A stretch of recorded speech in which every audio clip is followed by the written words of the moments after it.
Assalamu alaikum wa rahmatullahi wa barakatuh. Hello everyone, it's Zainab. I hope you're all doing well and remembering Imam Hussain alayhi salam in your prayers, inshallah. Today I'm going to start reading to you from a book called Hussein's Revolution, Its Causes and Implications by Ayatollah Muhammad Mahdi Shamsuddin, and I'm not sure if I pronounced that correctly, forgive me if I haven't. I'm going to be starting on page 15 from the first chapter entitled A New Era.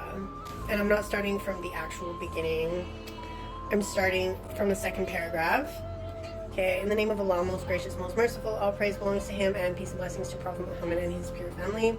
A'udhu billahi minash shaitanir rajim. Allahumma salli ala Muhammad wa ali Muhammad. Bismillahir rahmanir rahim. It's difficult to discern that moment in time when the Muslim community began its explicit deviation from the teachings of Islam.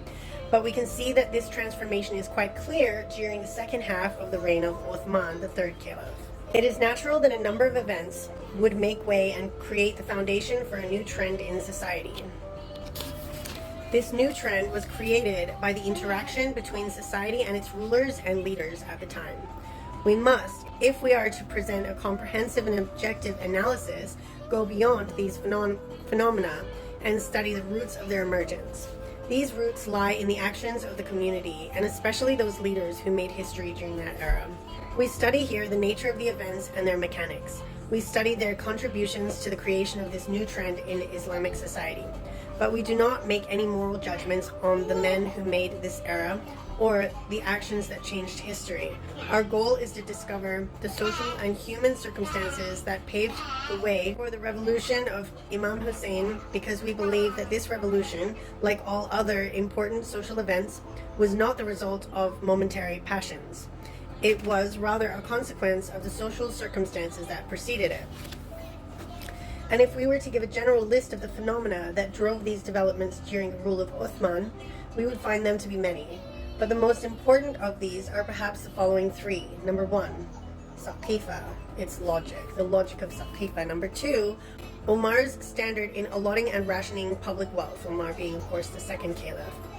And number three, the event of the Shura, which means consultation or election, I believe. Correct me if I'm wrong.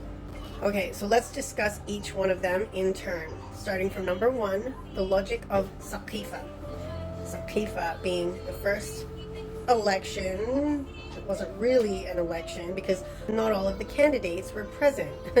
No researcher can reject the fact that the death of the Prophet ﷺ revealed the tribal spirits that still had hold on many Muslims of the time. This spirit manifested itself in its greatest forms in the men who rose to conduct the political affairs of the nation. These men rose to the forefront in the city of Medina, the Muslim capital, only hours after the death of the Prophet ﷺ. They directed the events that transpired hastily in that very short period of time. In the Saqifa, which was a pavilion or a shed that belonged to the clan of Bani Sada, who were an Ansari tribe, the Ansar gathered independently of all other Muslims to debate the issue of governance after the Prophet ﷺ. They saw that as their right, having opened up their city to the Muslims and allowed them to live among them as brothers. A group from Quraysh formed a coalition against the Ansar and claimed governance as their right. Just a footnote here for those of you who are unclear. The Quraysh tribe was the leading tribe amongst the Arabs of Mecca. They descended from Prophet Ishmael, the son of Prophet Abraham. The Prophet Muhammad, peace be upon him and his family, is a member of the tribe, as were many of his opponents. All this was done with full knowledge that the Prophet ﷺ had on many occasions appointed Ali ibn Abi Talib as the leader of the Muslims succeeding him. However, Imam Ali did not participate in the events of Saqifa. He was busy along with the rest of the Hashemites. The Hashemites are from the tribe of Banu Hashim, which was the clan within the tribe of the Quraysh from which the Prophet Muhammad descends. Okay, so it's like a sub-clan, okay.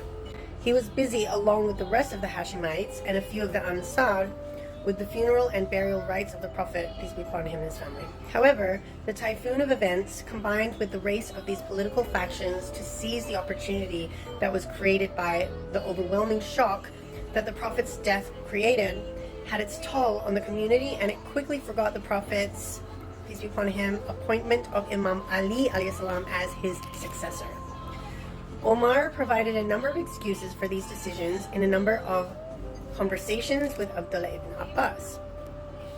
And Abdullah ibn Abbas was a cousin and companion of the Prophet ﷺ, and he was a well-known scholar of Islamic traditions. I believe he narrated many hadiths as well.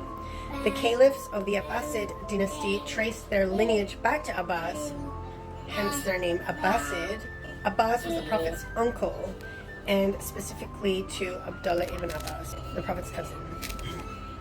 If we are to study the logic of arguments used at the time between the Muhajirun and the Ansar, the Muhajirun being those who migrated to Medina from Mecca, and the Ansar were those who already lived in Medina and who helped them when they migrated there, we would see the tribal spirit manifesting in its most vivid form.